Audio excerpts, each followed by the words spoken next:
Welcome, everyone.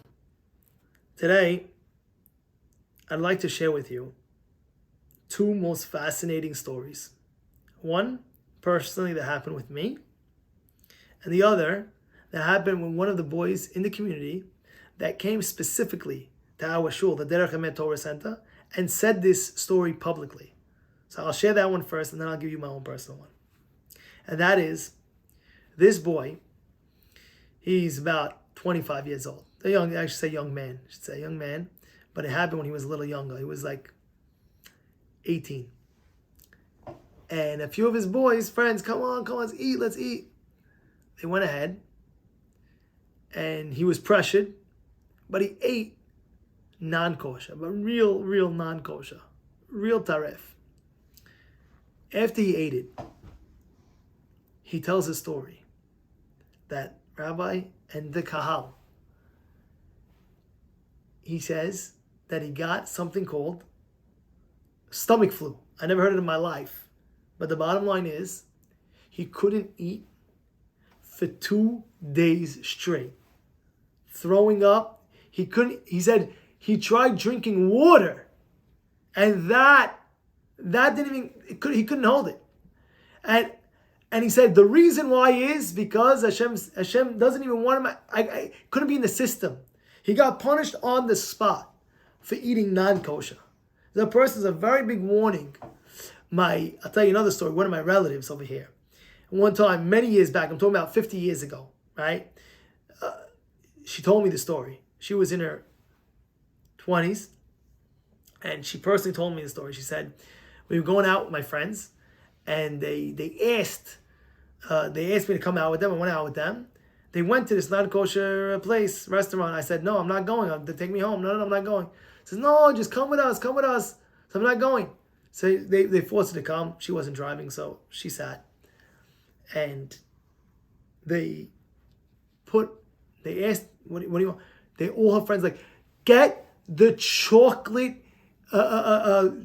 jello type of some crazy dessert. It was a chocolate, I forgot exactly, it was a Danish or chocolate jello, some chocolate dessert. And they're like, yeah, get it, we get it all the time, we get it all the time. She says, okay, 1 second. She asked the waiter, could you find out what it's made out of? She comes back, and the waitress says, I asked the chef, it's 100% lard. You know what that is? Fat from the pig. 100%, no questions asked. Fat from the pig. And all the friends were like, going crazy. What? I can't believe it. What do we eat? They're going crazy. And a lot of times people ask me, Rabbi, but it's only this, but it's only that. You never know. Make sure you look at something and it has the right hashgacha. The right hashgacha, that's what it is. At the end of the day, you have to eat kosher. I said earlier, it makes metamtem leleb. You want purity, you have to eat kosher. You are what you eat. And now, the final story I'm going to leave you off with. And it was, by the way, it was a pleasure learning with you this week. I really enjoyed it. Hopefully I come back again on the Shnayim Yomi. I hope so. B'ezrat Hashem. I was very honored to be part. And I hope you enjoyed it as well. And here's the final story.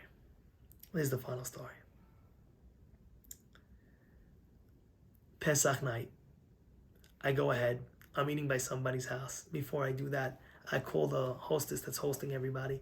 I say, listen, for the romaine lettuce, I'm always careful to make sure that there's no bugs in any of my green leaves, green leafy food. There's a lot of, sometimes broccoli, there's a problem, sometimes infestation. You don't even know. Broccoli you got to check, and romaine lettuce you got to check, and all the leafy greens you got to check extra special to see. With a light bulb, the whole thing. Says, do you mind if I go ahead and get my own? So, no, Chavo, get your own. Says, do you mind if I get for everybody else? I don't know. So, no, Chavo, get whatever you want. I go to the store that day, and I literally wipe the shelves of a brand that's triple washed, triple checked, green wash, grown, the whole 9 yards, 15, those things 15 kashrutz, everything that there's no problem of no chashash tolaim, there's no chashash, hey, greenhouse, one of these very, very religious companies. I go ahead, I buy it. I buy 15 bags, literally 15 bags. I go to the hostess and I give it. This is for you. She takes it. Oh, thank you very much. Puts it there. Comes the Seder night. True story. But with me, this case happened. With me. True story. That night, I'm waiting. Everybody's waiting. Bring out the ramaror, the romaine lettuce.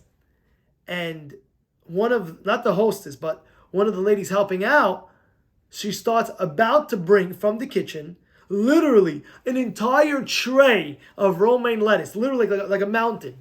And she's bringing it like this. I said, wait. I said, is that the one that I specifically bought 15 bags? I bought a whole thing, triple checked, everything is good. And she looks at me and she says to me, what are you worried about? Do you really think this is fresh romaine lettuce over here? Do you really think there's a bug over here? Do you really think, come on, stop it already. Stop it already. And she puts the tray down with the romaine lettuce. She picks one up and she says, look at this. Do you see any bug on this leaf? Right there. I can promise you. There was a big, fat, green, juicy bug right in her face. She looked at it, and I'm looking at it, and I'm like, busted. And I'm like, what? She's going crazy. Oh my goodness. She's flipping out. She dropped everything on the side, and she went and she used all my bags that were triple checked, greenhouse grown, no chashash of tolaim. Just be careful out there, whatever you eat. Just be careful, greeny leaves. Make sure there's no bugs. Do the right thing. Get the right hashgachot. Right, know how to bodek, check it correctly. This is a great lessons that we learn from this week's Parashat Shavua of the Kashrut. Have a wonderful, wonderful Shabbat. Shabbat Shalom to everybody out there. And a wonderful Hizuk to everybody out there that's still doing Shnayim Yomi, which is Hayav Lasot. Like Shlomo says, Hayav. Like Masechet Berachot says, a person that does Shnayim Yomi is guaranteed long life. This is Mizah Hashem. Everyone should be blessed with that. And only brachot, and have a great Shabbat.